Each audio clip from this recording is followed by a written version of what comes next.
Buenos días, el día de hoy mi grupo que está conformado por Luna Peña, Margie Ramos, Jennifer Rico y quien les habla Dana Rodríguez, vamos a hablar sobre la epilepsia y el síndrome convulsivo.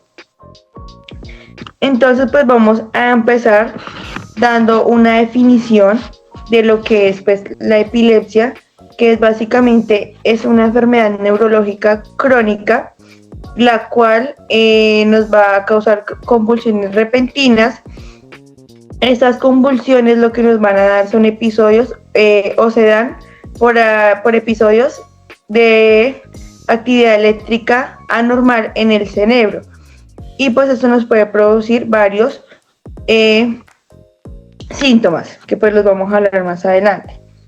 También tiene, para que se presente como tal esta patología, tiene que tener estas tres condiciones: que al menos tener dos crisis no provocadas separadas por 24 horas. Como segunda instancia tenemos que una crisis no provocada con una probabilidad del 60% de presentar una crisis en los siguientes 10 segundos.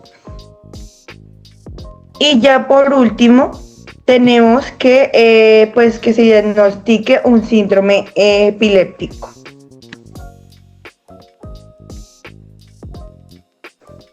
Bueno, tenemos en la clasificación que básicamente está basada en tres, ya que pues una va a ser de crisis de inicio focal, la cual pues se va a dar en una de las redes de los hemisferios del cerebro, y pues esta como puede ser localizada y pues no va a tener una amplia distribución.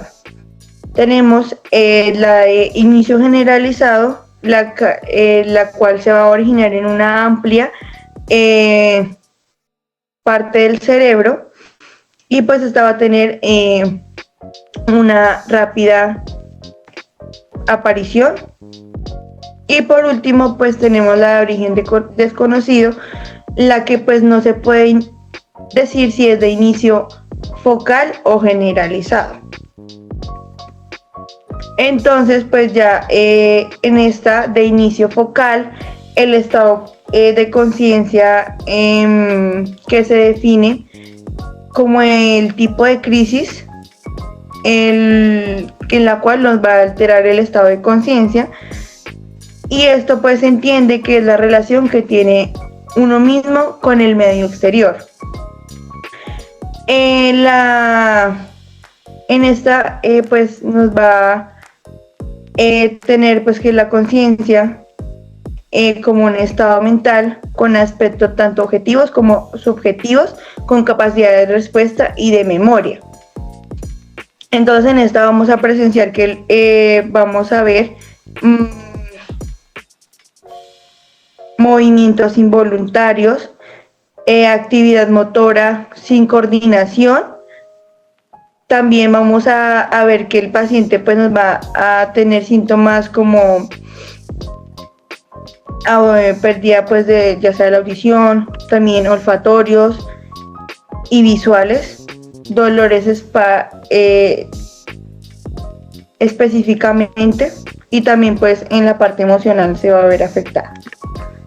Y ya en la de inicio generalizado vamos a ver que pues existe una actividad normal en todas las áreas del cerebro y se pueden distinguir en varios tipos. Una de ellas puede ser de ausencia, que va a ser de movimientos corporales sutiles que suelen durar de 5 a 10 segundos y se pueden presentar hasta 100 veces en el día. Las clónicas, que se asocian a movimientos repentinos, pero estos son rítmicos y espasmódicos. Y estos por lo general afectan cuello, cara o brazos. Y también tenemos los tónicos o clónicas, que son más intensos, y estos sí pueden causar pérdida abrupta del conocimiento, rigidez, espasmos. Entonces ahí ya pues es cuando el paciente lo vemos que pues se cae o pues pierde la estabilidad. También Tenemos las atónicas, pues que es la pérdida del control muscular y también nos va a dar colapso repentino. Las tónicas, que también nos causan rigidez muscular y afectan el conocimiento.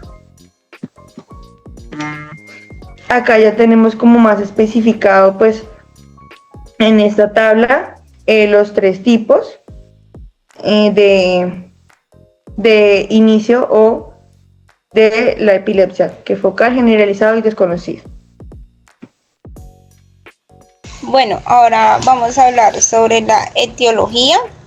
Entonces vemos que esta se causa principalmente por tiene 5 causas principales, como la causa genética, las causas metabólicas, las causas desconocidas, causas estructurales y causas infecciosas. En las causas genéticas encontramos las mutaciones genéticas, que esto nos habla de alteraciones en los genes que codifican las proteínas importantes en la función cerebral. En las causas mutaciones genéticas y enfermedades genéticas, que son las enfermedades genéticas son son trastornos hereditarios como la esclerosis tuberculosa o el síndrome de Dravet. En las causas estructurales encontramos lesiones cerebrales y malformaciones genéticas. En las lesiones cerebrales encontramos como traumatismos craneoencefálicos, tumores cerebrales, accidentes cerebrovasculares, infecciones en el sistema nervioso central como la meningitis y la encefalitis. En las malformaciones congénitas son las anomalías en el desarrollo del cerebro presentes en el nacimiento. Seguimos con las causas metabólicas, como el desequilibrio electrolítico, trastornos endocrinos y enfermedades hepáticas o renales. Que en los desequilibrios electrolíticos son alteraciones en los niveles del canal de sodio, potasio, calcio. En los trastornos endocrinos, problemas en las funciones de las glándulas endocrinas como la diabetes, y en las enfermedades hepáticas o renales es la afectación del metabolismo, que esto puede alterar la función cerebral. En las causas infecciosas encontramos la meningitis, la encefalitis y las infecciones parasitarias. En la meningitis, pues como sabemos, son las infecciones de las meninges, que son las membranas que recubren el cerebro y la médula espinal. En la encefalitis, pues la inflamación del cerebro. Y en las infecciones parasitarias, pues algunas se basan o están en el sistema nervioso central. Y en las causas desconocidas, como la epilepsia idiopática, que es no una causa clara de la epilepsia. Cámbiala, por favor. Bueno, entonces, en la etiología, los factores de riesgo que principalmente producen o afectan más a que se desarrolle esta enfermedad, encontramos los factores genéticos, como hablamos anteriormente, la historia familiar o mutaciones genéticas, seguido de factores ambientales, que es la exposición a toxinas como el plomo o el alcohol, que pueden dañar el cerebro y desencadenar convulsiones, infecciones, como hablábamos anteriormente, y los fármacos en ciertos medicamentos, lo que buscan es como parar esta enfermedad abruptamente, para lo que puede provocar convulsiones. En factores de desarrollo, pues complicaciones durante el embarazo o el parto y las malformaciones congénitas del cerebro. Otro factor es la edad, la hipertermia en algunos niños. Se basa que después de una fiebre alta, una hipertermia, puede el niño o el bebé ocasionar convulsiones, trastornos del sueño, enfermedades metabólicas y el estrés. Bueno, proseguimos ahora con la epidemiología de la epilepsia. Debemos de saber que la epilepsia pues es la responsable de una proporción significativa de la carga mundial de morbilidad, pues esta afecta a más de 50 millones de personas, y pues debemos de saber que la proporción de la población general con epilepsia activa, es decir, con ataques continuos, con necesidad de tratamiento en un momento dado, se estima más o menos que es entre 4 y 10 personas por cada 1000. Según la OMS, la epilepsia es el trastorno primario más común del cerebro y a nivel mundial se estima que alrededor de 50 personas por cada 100.000 son diagnosticadas con epilepsia cada año. Sin embargo, pues esta cifra varía considerablemente entre países, ya que en naciones de altos ingresos la prevalencia se sitúa en torno a 49 casos por cada 100.000 habitantes, mientras que en países de ingresos bajos y medianos esta cifra puede duplicarse, alcanzando los 139 casos por cada 100.000 habitantes. ¿Lo puedes cambiar, por favor? Debemos de saber que en nuestra región la epilepsia también representa pues un problema de salud pública relevante, ya que la mortalidad asociada a esta condición es superior a la de los países desarrollados como Estados Unidos y Canadá. Entonces tenemos una tasa de 1.04 por cada 100.000 habitantes en comparación con el 0.50% por cada 100.000 habitantes en estas últimas naciones. También debemos de saber, ¿lo puedes cambiar?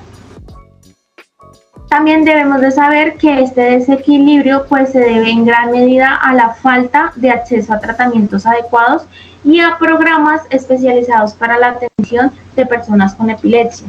De hecho, nos dicen que 2/3 de los países de América Latina y el Caribe carecen de un programa específico para abordar esta enfermedad y el 80% no cuenta con una legislación adecuada que garantice los derechos y el acceso a servicios de las personas con epilepsia. ¿Lo puedes cambiar? También nos dice que la OMS en su informe del año 2019 informa que el riesgo de mortalidad prematura es hasta 3 veces mayor en personas con epilepsia que en población general y que esas muertes son prevenibles en su mayoría, dado que están relacionadas a caídas, ahogamientos, quemaduras y convulsiones prolongadas. Asimismo, pues nos dice que la prevalencia de comorbilidades como depresión, ansiedad y fracturas es mayor. A modo de ejemplo, nos dice que el riesgo de suicidio es entre el 2 a 10 veces mayor que la población general, sumando la estigmatización que tiene esta enfermedad tanto en niños como en adultos. Nos dice también que el 75% de las personas con esta enfermedad son tratables y pueden llevar una vida relativamente normal. Entonces también nos dice que sin embargo más del 80% no recibe tratamiento y solo el 5% de los pacientes de epilepsia reciben el tratamiento adecuado. Tenemos una prevalencia de 0.8 a 1.5 de personas de 1.000 habitantes y una incidencia de 30 a 50 sobre 100.000 habitantes. Bueno, en la fisiopatología vamos a tener pues sus dos compartimientos. Vamos a recordar un poco lo que vimos pues, el semestre pasado sobre potencial de acción y las cargas eléctricas que manejamos a nivel de hipotálamo, donde vamos a tener que en el interior vamos a tener una carga negativa donde va a predominar el potasio y esta va a viajar a favor de su gradiente, desplazándose por un factor de gradiente químico eléctrico, donde va a cruzar esta barrera y pues va a poblar esta parte extracelular, donde también por atracción negativa va a verse atraído de nuevo al interior de la célula, donde este va a tener un balance y va a ser eléctricamente estable o parecido al potencial de reposo que tiene la célula, que es más o menos de menos 65 milivoltios, y este va a parecer que es mucho más permeable en medio de la célula cuando está en reposo. Sin embargo, va a ser mucho más permeable el el sodio cuando este va a tener el potencial de acción, siendo el sodio uno de los elementos más importantes para que se produzca pues este potencial. Entonces vamos a preguntarnos pues qué es la excitabilidad de estas células, donde vamos a tener en cuenta que es la respuesta a un estímulo que se va a dar en la célula, en la célula específicamente pues en la neurona. Entonces vamos a tener que esta neurona en su interior va a ser negativa y van a llegar estímulos de diferentes partes que van a ser positivos. Entonces lo que va a hacer es una despolarización interna de la célula. Lo que va a producir es una respuesta a esta despolarización. Pero entonces tengamos en cuenta que si la neurona siempre estuviera positiva y le llegara un estímulo positivo, pues esta no va a tener una respuesta, lo que significa que vamos a necesitar mecanismos mediadores que vuelvan negativa otra vez a la célula después de tener una interacción positiva a diferentes estímulos. Entonces vamos a tener diferentes mediadores como son los potenciales postsinápticos excitatorios y potenciales postsinápticos inhibitorios, donde en este van a predominar los GABA con la molécula de cloro. Entonces, en su interior esto se va a sumar y pues gracias a los diferentes potenciales, pues va a otra vez regularse. ¿Puedes cambiarlo, por favor? Listo, entonces vemos en la gráfica lo que se llama la curva de reacción de las células, ¿sí? Entonces vamos a tener una primera parte que va a ser el estímulo potencial, donde va a ser el transporte del potencial, la despolarización que esta va a tener, y luego de esta en la fase 4 una repolarización que va a ser mediada por estos diferentes inhibidores y una fase de hiperpolarización donde va a tratar de regularse. Entonces, se va a tener en cuenta que en esta fase los canales sodio voltaje dependientes van a estar activos, ¿cierto? Pero entonces, ¿qué pasa? Que digamos, esta interacción necesita ser regulada. Entonces, estos canales, gracias al sodio y a su potencial por el mismo que se va a dar, pueden darse en tres medidas. La primera es que se cierre totalmente y pues no puede recibir otro estímulo proveniente del exterior. La siguiente que va a estar inactivo, que aunque reciba estos estímulos, realmente no va a seguir el circuito que se tiene previsto o se tiene con normalidad en las neuronas.